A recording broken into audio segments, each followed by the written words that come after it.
Please be seated. Let me take this opportunity to welcome all of you here for this very brief ceremony.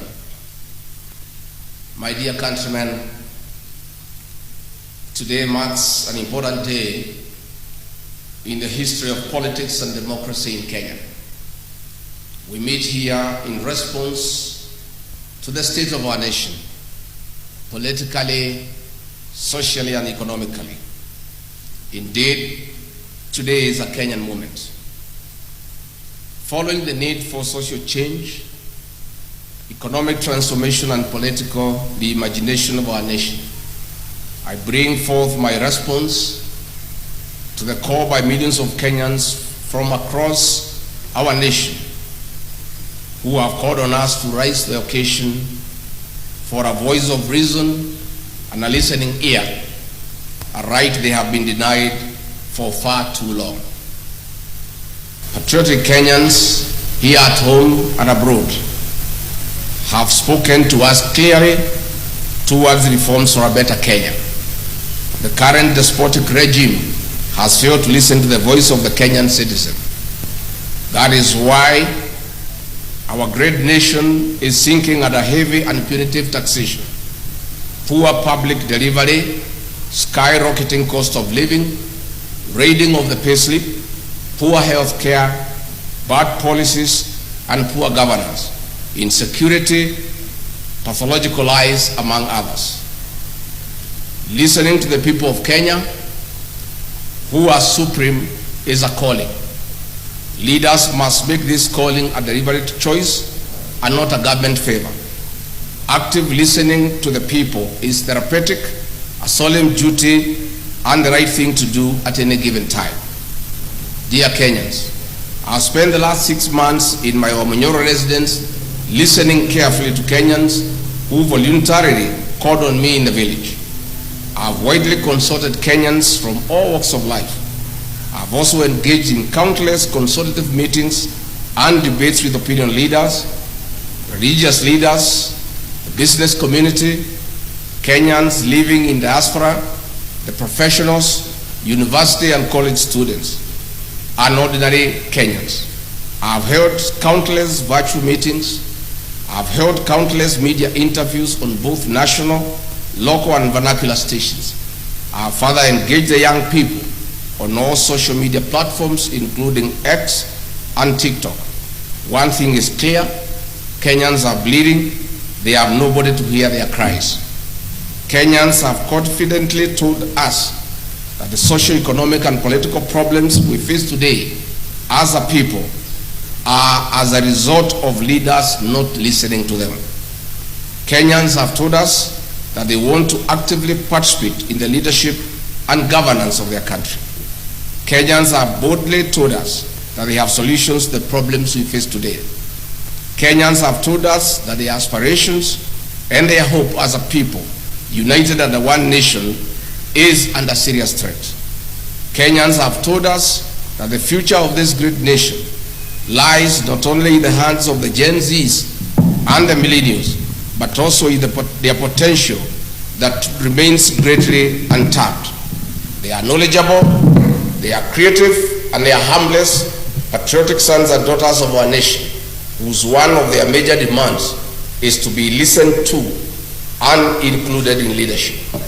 That is why today, among the top officials we unveil here, we have many of them who are millennials and Gen Zs to lead our party. Like-minded Kenyans have spoken to us and told us that they are tired of corruption. They are tired of abductions and extrajudicial killings. They are tired of state capture. They are tired of organized and state crime and violence.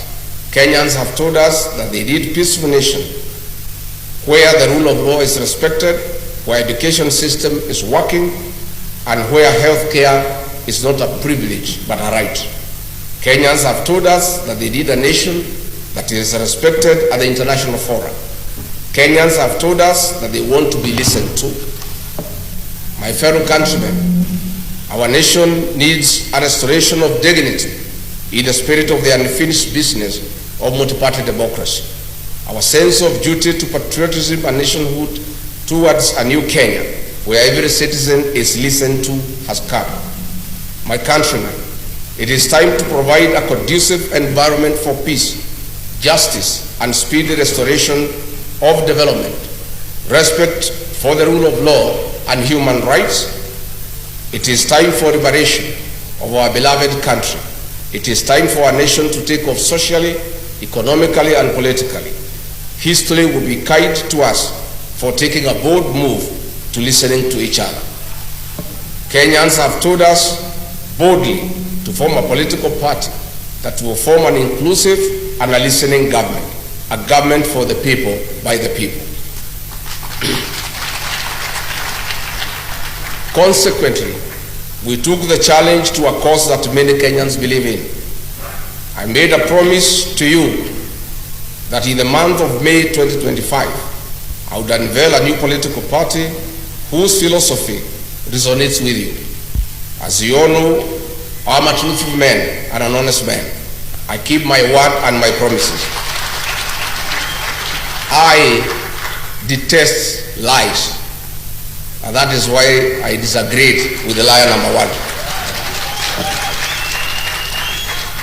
We finally have a political party that belongs to all of us, where every Kenyan is treated equally.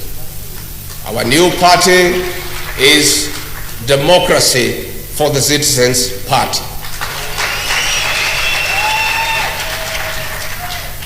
Our party slogan is Sikiza wa Kenya.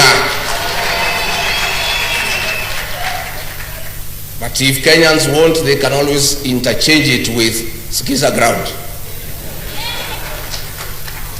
Our party symbol is a listening ear. So, tukisema DCP, unasema Sikiza ground? DCP? DCP? Ama Sikiza ground? DCP? DCP? DCP? Tuko hapo. Our party colors are neon green, brown, and white. We believe as a party every Kenyan must be listened to by their leaders. This listening must not just be listening for the sake of it. It must be deliberate. It must be planned. It must have a purpose, and it must be sustainable. At no one given time in our leadership shall Kenyan be left behind or remain unheard. As the party leader of the Democracy for the Citizens Party, I commit that I will listen to the people of the Republic of Kenya and live to their aspirations. As you all know, I have been a people's person, listening to every voice, especially those in the deepest corner of our villages. The Democracy for the Citizens Party is not just an ordinary party, but a political ideology and philosophy for every Kenyan, irrespective of their faith, creed, age, tribe, or caste. The Democracy for the Citizens Party serves as the biggest political movement of our time in Kenya since 1963. Under the guidance of the party's National Executive Council, I'll spend the next 2 years with the people of the Republic of Kenya, traveling to every corner of our country, to every village, listening to the people, to build one of the most formidable political movements since independence. It is after this we shall craft our manifesto based on your needs as the rightful people of this great nation. We, the DCP party, are committed to the respect of human rights and freedoms, integrity in leadership, rule of law, social justice and fairness, devolution of power and resources, equity, equality and inclusivity, unity in diversity, accountability and transparency, citizens' effective participation in governance and decision making. In the ideals of democracy and good governance, our party structure is elaborate. We have the following party organs: the National Delegates Convention, NDC, the National Governing Council, NGC, the National Executive Committee, NEC, the National Management Committee, NMC, the National Election Boards, NEB, the National Commissions to Committees, the National Assembly Caucus, the Senate Caucus, Governors Forum, MCAs Forum, the National Secretariat, Eminent Persons Caucus, People Living with Disability Caucus, the Diaspora Caucus, the Youth Caucus, Religious Leaders Caucus, Women Caucus, and Student Caucus. Dear Kenyans, so far we have received thousands of aspirants from all corners of the country who want to run for various elective positions. We welcome aspirants to various positions from governors, senators, members of the National Assembly, women representatives, and members of the county assemblies. I want to assure all our aspirants who are willing to vie for any elective position using our party that we have no favorite candidate. The party belongs to the people of the Republic of Kenya. I therefore urge all aspirants to immediately register as members of the party starting now. It is the people of Kenya who give us the candidates they would like to have as their leaders. In any case, we have under Article 19 of the party constitution a National Elections Board that is independent, which has spelled out rules and duties regarding electoral conduct of the party primaries. As such, the National Elections Board shall, in consultations with the National Executive Council, organize, coordinate, and supervise all party elections and nominations in accordance with the party nominations and election rules and procedures. And let me clarify for the avoidance of doubt. This party has no favorite candidate. This party has no provision for direct nomination. This party believes in let the people decide. And let me confirm also to the avoidance of doubt. I have many leaders who have stood with me in very difficult times, who have walked with me in my journey. But I want to confirm, close as they are to me, much as they have stood with me, none of them is entitled to a direct nomination.